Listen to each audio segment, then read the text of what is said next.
அதை போல கர்நாடகத்தில் காங்கிரஸ் பாஜக இல்லாத ஒரு அரசு அமையப்பெற வேண்டும். மத்தியில் பாரதிய ஜனதா காங்கிரஸ் இல்லாத ஒரு அரசு அமையப்பெற வேண்டும். அப்போதான் இருங்க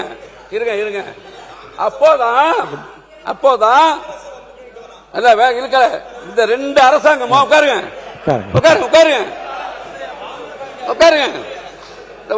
அமைச்சர் உட்காருங்க. இந்த ரெண்டு அரசாங்கமா உட்காருங்க, சொல்லி முடிச்சிடுறேன். நீங்க 5 பேர் எம்எல்ஏ உட்காருங்க அம்மா, மாண்புமிகு உறுப்பினர் உட்காருங்க, நான் சொல்லி முடிச்சிடுறேன். பேரவைத் தலைவர்களே, அடுத்த மாநிலத்தை பற்றி இந்த கட்சி தான் இருக்க வேண்டும் என்பதெல்லாம் அவைக்கு உறுப்பினர்கள் இடம்பெறக்கூடாது என்பதுதான் எல்லோருடைய ஒட்டுமொத்த கருத்து.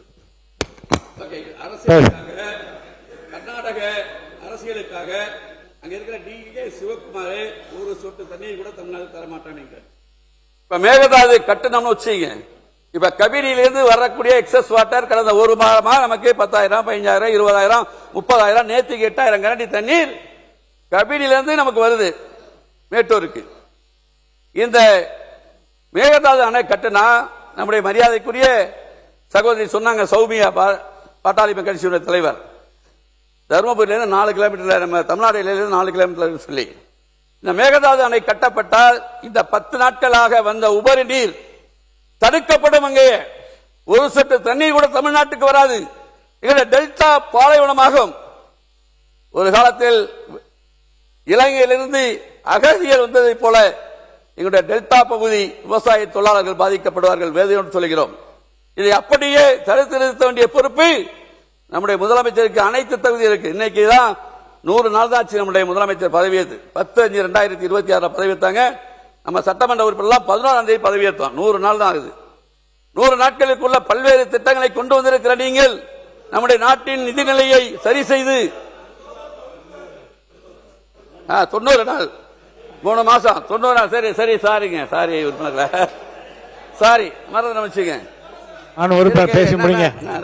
100 நாட்களுக்குள்ளாக பல்வேறு திட்டங்களை கொடுத்திருக்கிற நம்முடைய முதலமைச்சர் விவசாய சங்க பிரதிநிதிகள் நம்முடைய அமைச்சர் பெருமக்களை பார்த்து 2 நாள் பேசினாங்க. இவங்க நிறைய திட்டங்களை அவங்களுடைய இதெல்லாம் சொல்லியிருக்கதா டி.ஆர். பாண்டியன் போன்றவர்கள் சொன்னார்கள். நான் நம்முடைய முதலமைச்சரை பார்த்து கேட்டுக்கொள்வது, எங்களுடைய விவசாய பகுதி ஜூன் 12ஆம் தேதி திறக்கப்பட வேண்டிய தண்ணீர் திறக்கவில்லை. இன்னமும் தண்ணி வருமா வராதா அப்படிங்கிற கேள்விக்குறி இருக்கு. எங்களுக்கு நீங்கள் இதை மட்டும் செய்து கொடுங்கள். அத்தோடு நம்முடைய கையில அந்த வளம் இருக்கிறது. டெல்டா மாவட்டங்களில் ஆயிரக்கணக்கான ஏரிகள், குளங்கள், வாய்க்கால்கள், மிகப்பெரிய ஏரிகள் இருக்கிறது. எங்கள் பகுதியில் மிகப்பெரிய ஒரு திட்டத்தை கொடுத்து பொதுப்பணித்துறையின் கீழ் ஒரு சிறப்பு அதிகாரியை தஞ்சாவூரில் நியமித்து அங்க இருக்கிற அனைத்து குளங்கள், ஏரிகள், வாய்க்கால்கள் மழைக்காலங்களில் இதுபோன்ற உபரி நீர் வருகிற காலங்களில் அதை தேக்கினால் எங்களுடைய டெல்டா மீண்டும் புத்துயிர் பெறும். குடிக்க தண்ணி கிடைக்கல. நாகப்பட்டினம் உப்பு தண்ணி 200 அடிக்கு எங்க போர்லாம் போயிடுச்சு. இதை எடுக்க கடல் தண்ணீருக்கு அடக்க அதிகம். அந்த பிரஷர்ல எங்க நீடாமங்கலம் நீடாமங்கலம் வருது. அதனால ஒரு குடிநீர் கிடைப்பதற்கு வழிவகை செய்ய வேண்டும். அனைத்து திறமைகளையும் ஒருங்கே பெற்றிருக்கிற நம்முடைய முதலமைச்சர், இளைஞர்கள் அமைச்சர்கள், இளைஞர்கள் சட்டமன்ற உறுப்பினர்கள், இளைஞர்களால் எதை வேண்டுமானாலும் செய்ய முடியும் என்று இருக்கிற இந்த நிலையில் எங்களையும் நீங்கள் காப்பாற்றுங்கள், எங்களுக்கு வாழ்வழிகளை சொல்லி முடிக்கிறேன். நன்றி, வணக்கம்.